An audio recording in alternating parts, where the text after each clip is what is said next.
What's up, everybody? My name is CoalFire, and welcome to Crystal Call. So, this is a game that we released about 2 weeks ago, time of recording, and I wanted to do a really quick run through on like a basic tutorial, some explanation of what's going on with the UI, and a couple of hidden mechanics that we don't end up explaining in the basic tutorial of the game. Because of how short the development cycle was, we didn't get a chance to put in some of the tooltips that we really wanted to, and I wanted to run through and give the community an extra little deeper look. For those that don't know, I was the game designer on this project, and it was developed over the course of 4 months with an awesome team.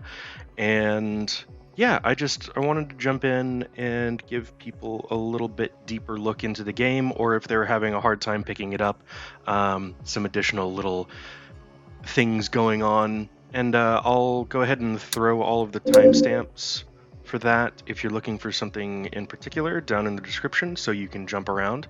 But let's just go ahead and jump in. So first off, I wanted to talk about the UI in the game. Top right, obviously we have our timer. Top center is your heat gauge, and the top left is whether or not you have the orb from the level. The reticle in the middle, the arrow on the top indicates whether or not your air dash is ready. The dot on the bottom indicates whether or not your jump is ready.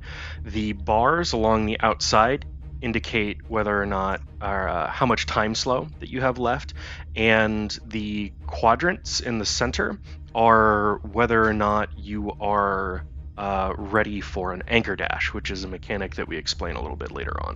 So I will jump back in.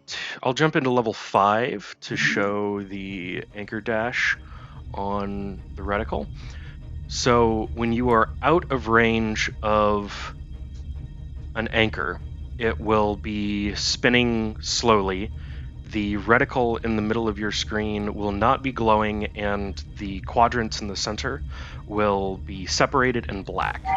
Now, when you get into range of an anchor, the outside of your reticle will begin glowing yellow. You'll hear that audio cue, which I will... There, that kind of thump that you hear. And the anchor will begin spinning faster. So that's how you know that you're in range of any particular anchor. And then, when you're looking at it closely enough, the quadrants in the center of the reticle will close and turn white, which indicate that you are ready for a dash. So, you have out of range, not ready, in range, not ready, and in range, ready. And that is performed just by pressing the jump button a second time while looking at the anchor. So jumping back into level 1, I wanted to show off the extra little bits that we have on the top of the HUD, which are your heat bar and your orb pickup. So whenever you perform an action that generates heat, you'll see a white flash around your heat bar, and that just indicates whether or not you've done something that generates heat. Now, all of the things that generate heat are air dashes, slide jumps, wall runs, and later on, when you shoot... Let me jump to a level that has one in it. I believe level 6. Whenever you shoot a button, you'll gain a little bit of heat. So all of those different actions are what allow you to generate different amounts of heat. And when you reach the end of the level, the score that you receive... Oh, killing enemies as well. How much heat you have dictates what your score ends up being. So I know some people are going to be just concerned about what their time is, and that's completely fine. But you can see here, is my cursor showing? There we go. Get my cursor in here. So your heat is a multiplier between 1 and 2, where we have a little bit of a buffer at the top. if your whatever your heat is how we calculate the score off of that. So we take your time, subtract that from the par time, as well as whether or not you picked up the pickup, which is just a 5-second time bonus. Multiply that by the heat, and that is what ends up generating your score for the level. There is also a bit of audio feedback. Just let me come in here and pump the music up a little bit. That when you have max heat, an additional layer on the music track will pick up. So let me just get up to max heat real quick.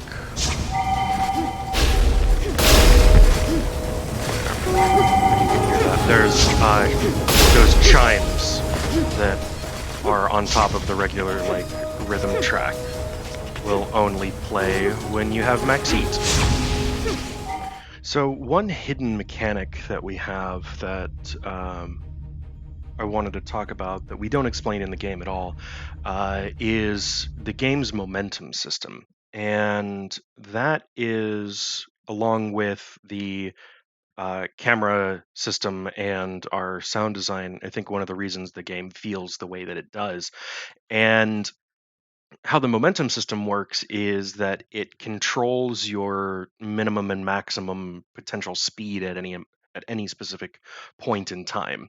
So if you are just standing around, you have a specific maximum speed that your character is allowed to move, but if you perform certain actions, that maximum speed actually increases.